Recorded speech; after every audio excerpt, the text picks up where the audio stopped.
저금리를 이기는 ETF 시간입니다. 하나금융투자 김수환 대리와 함께하겠습니다. 대리님 안녕하세요. 예, 안녕하십니까. 네. 항상 이제 시황부터 질문을 드리는데 네. 미증시가 많이 올랐어요. S&P 500이 2,000선을 넘어섰는데 이거 뭐 드라기 효과로 봐야 되는 건가요? 어떻게 보셨습니까?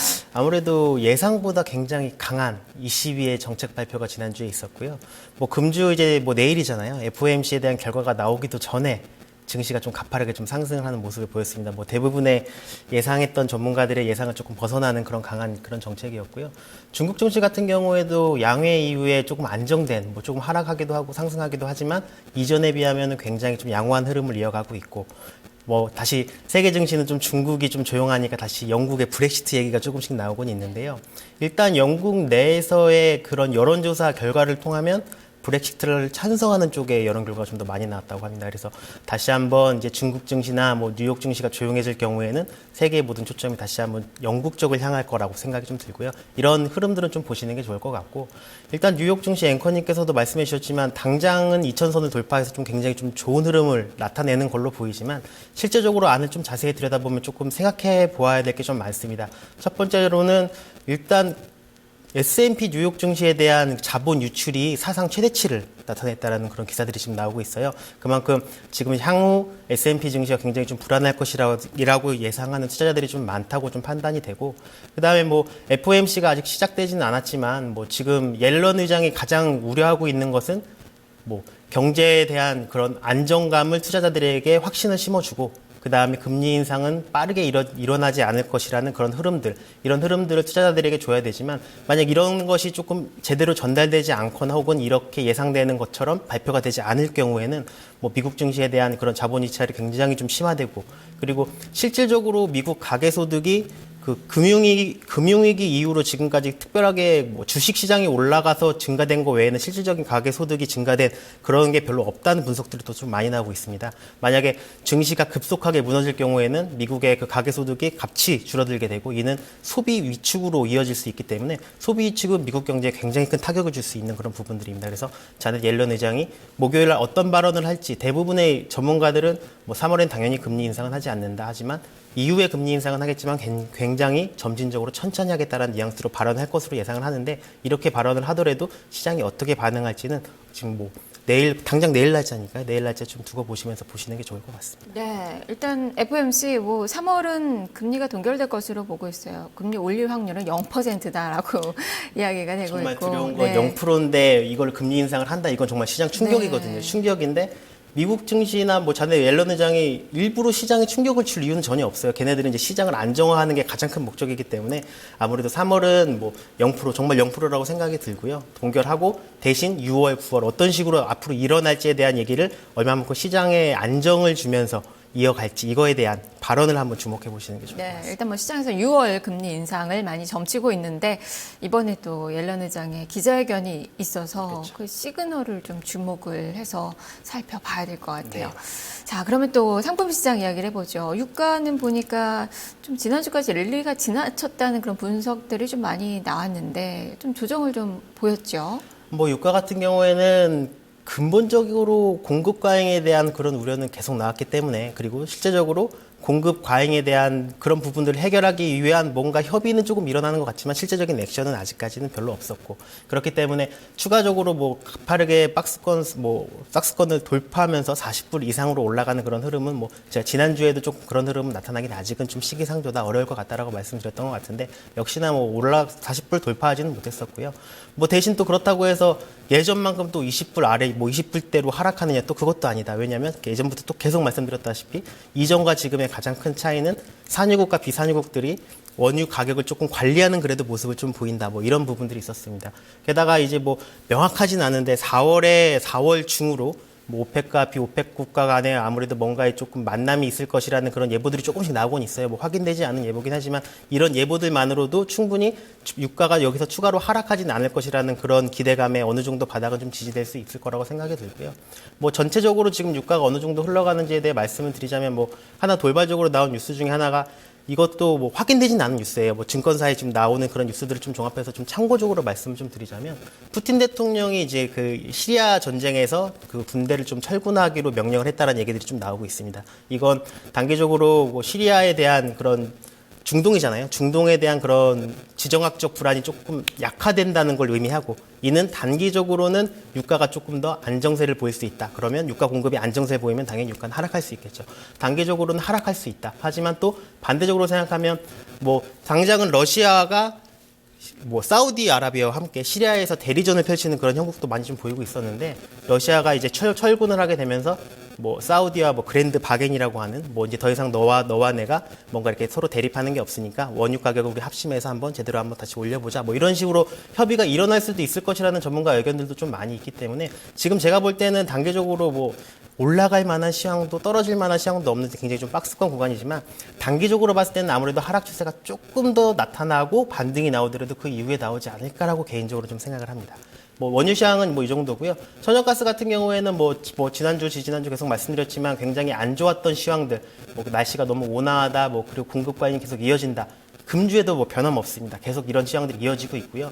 뭐 천연가스에 대한 재고가 굉장히 좀 많이 쌓였다. 벌써 지금 굉장히 우려할 수준으로 쌓였다라는 얘기들이 굉장히 많이 나오고 있지만, 그래도 천연가스 가격이 워낙 많이 하락했기 때문에 저가 매수세는 지금 구간에도 계속 들어오고 있고요. 추가적으로 천연가스는 제가 예전에도 한번 말씀드렸지만, 겨울에는 난방으로 소비되는 연료의 그런 비중이 굉장히 높은 반면, 여름에는 다시 그런 냉방에 소요되는 전력을 뭐 화력발전소나 이런 화력발전소들이 보통은 석탄이나 뭐 이렇게 이런 원료들을 떼지만, 지금은 천연가스 가격이 석탄을 대체할 정도로 굉장히 많이 가격이 하락했기 때문에, 심지어 뭐 간단히 생각해봐도 석탄보다는 천연가스가 에너지 효율이 훨씬 더 좋을 거잖아요. 그렇기 때문에 그런 천연가스를 적극적으로 좀 사용한다는 그런 얘기들이 많이 있어서 어느 정도 바닥은 좀 지지될 것 같고, 여름에 만약에 굉장히 좀 고온이 예보된다라고 하면 워낙 저가 수준에 머물러 있는 천연가스이기 때문에 다시 한번 가파르게 상승을 한번 보일 수도 있을 것 같습니다. 그리고 금선물 같은 경우에는 뭐 굉장히 조금 단기적으로 급등한 다음에 뭐 악재들이 나와도 쉽게 빠지지 않고 계속 고점을 유지하는 모습 좀 보여줬었어요. 하지만 뭐 이제 FOMC에서 3월에는 금리를 동결하겠지만, 뭐 그 이후에는 뭐 예상으로는 올해 한 3번까지는 금리 인상을 할 수 있다라는 그런 그런 예보들도 좀 나오고 있어서, 그런 부분들을 좀 반영해서인지 다시 한번 좀 하락을 하는 좀 모습을 보이고 있어서 관심 가지고 좀 보시면 투자 포인트를 좀 잡으실 수 있을 것 같습니다. 네, 일단 FOMC 금리 결정 앞두고 있어서 금값은 지금 뭐 2주 최저 수준으로 조금은 내려앉고 있는데, FOMC 회의 이후의 움직임을 좀 봐야 될 것 같네요. 일단 추세를 좀 보시는 게 가장 좋을 것 같아요. 네.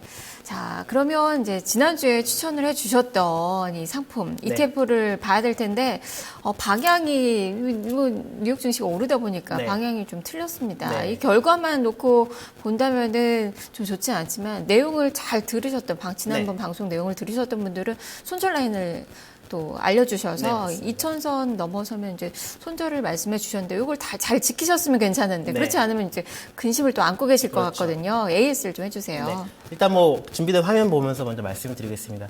앵커님께서 먼저 말씀해 줬던 상품, 제가 이제 빅스 상품을 먼저 말씀을 좀 드리자면요.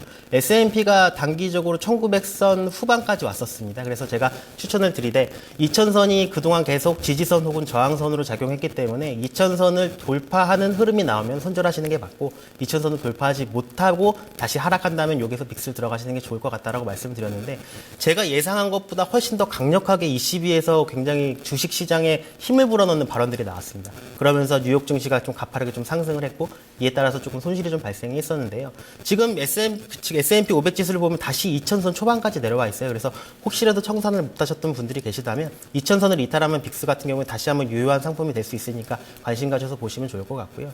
그 다음에 디에노라는 상품은 그 유가가 하락할 때 수익을 내는 상품인데, 유가가 뭐 제가 전주에 추천드렸을 때는 좀 상승을 했지만 금주에 다시 한번 좀 하락을 하는 모습을 좀 보이고 있습니다. 그래서 이 상품 같은 경우에도 지금 뭐 계속 유효하게 보셔도 될 것 같고, 이번 주에 또 이따가 제가 말씀드린 상품은 유가 상승과 하락 다 같이 베팅할 수 있는 상품을 다시 한번 좀 말씀을 드릴 건데, 그 오늘 시장까지 합쳐가지고 유가 시장을 보시면서 투자하시게 되면 이 상품은 또 계속 유효할 수 있을 거라 개인적으로 판단을 합니다. 네. 그러면 또 이번 주 종목이 좀 중요합니다. 이번 주 유망 ETF 어떤 걸 가져오셨나요? 뭐 방금 말씀드렸다시피 먼저 유가부터 말씀을 드릴게요. 뭐 차트 보면서 말씀 좀 드리겠습니다.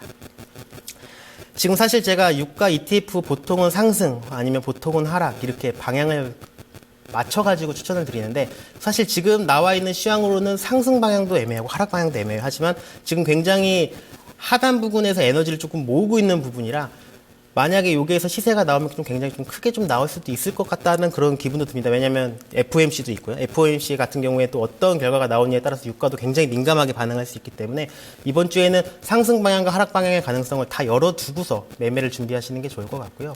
일단 제가 개인적으로 생각하기에는 36불, 선물 기준으로 36불과 37불 정도는 여기서는 방향성을 좀 탐색하는 구간이라고 좀 생각이 들어요. 그래서 만약에 FOMC 결과 이후에 뭐 37불을 돌파하면서 뭔가 유가 시장에 긍정적인 시장들이 같이 동반된다라고 하면 여기에서 뭐 그 유가의 상승 방향으로 투자되는 USO라는 상품에 대한 ETF 투자하시는 게 좋을 것 같고요. FOMC 이후에 뭔가 안 좋은 얘기들이 계속 나오면서 시장들이 안 좋은 시장들이 나오면서 좀 뭐 36불을 이탈한 흐름을 보인다라고 하면 단기적으로 아직은 상승이 좀 이를 수 있다라고 판단을 하셔서 뭐 하락 방향 쪽으로 투자되는 지금 지난주에도 추천드렸던 이 상품을 다시 한번 투자해도 충분히 유효할 거라고 생각이 들고요. 뭐 유가 같은 경우에 지금 뭐 기존부터 계속 말씀드리지만 뭐 이란 같은 경우에는 자신들이 예전에 제재를 당하기 이전까지 생산량이 다시 회복되기 전까지는 뭐 감축은 없다라는 발언을 뭐 국제 시장이 계속해서 강하게 발언을 하고 있기 때문에 뭐 이런 시장들을 좀 뒤집을 만한 뭔가의 큰 협의나 뭐 이런 게 나오지 않는다면 단기적으로는 아무래도 조금 하락 방향성이 조금 더 있을 거라고 개인적으로 판단을 합니다. 네.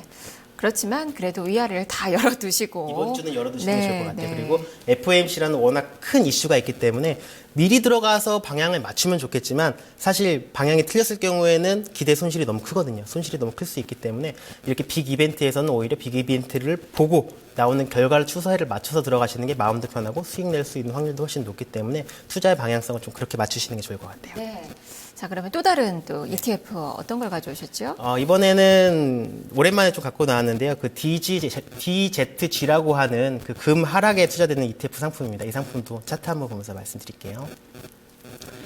금 가격이 뭐 제가 예전에 뭐 온수당 1,100불 이하일 때도 뭐 매수하시면 좋다, 현물로 사셔도 좋다, 막 이런 말씀 많이 드리면서 추천드렸었는데 뭐 가파르게 좀 많이 상승을 했어요. 뭐 워낙 뭐 중국 증시도 뭐 굉장히 좀 우려스러웠고, 뭐 브렉시트 얘기도 계속 나왔고, 뉴욕 증시도 뭐 상승은 하고 있지만, 뭐 사상 최대의 자본 유출이 계속해서 분석되고 있고, 국제적으로는 뭐 금값이 뭐 떨어질 만한 뉴스들이 별로 많이 나오진 않았습니다. 하지만 지금 FOMC에서 뭐 가장 금 가격을 민감하게 움직일 수 있는 요인이라고 하면 달러의 강약세 부분인데, 일단은 뭐 굉장히 달러가 그나마 조금 약세 현상을 보이면서 금값이 많이 오르고 상단에서 다시 하락하지 않고 어느 정도 지지되는 모습을 좀 보였습니다. 하지만 이 시비가 끝나고 FOMC가 다가오면서 이런 상승 흐름이 꺾이면서 이제 하락 흐름을 좀 가파르게 좀 보이고 있어요. 그래서 뭐 오늘 기준으로는 뭐 온수당 한 1230 부근 정도에서 이 DGZ라고 하는 이 ETF 하락, 금 가격 하락에 투자되는 상품에 투자한다면 단기적으로 지금 이미 뭐 추세선을 모두 이탈한 구간에 있기 때문에 일주일 간격 뭐 FOMC 이전에 투자하시기는 조금 부담스러울 수 있어요. 하지만 FOMC가 끝나고 뭐 마찬가지로 금값의 하락세가 이어진다라고 하면 한 주 정도는 뭐 투자하시기 굉장히 괜찮은 상품이라고 판단이 됩니다. 네.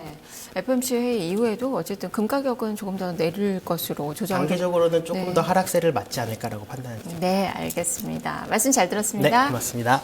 네, 저금리를 이기는 ETF 김수환 대리와 함께했습니다.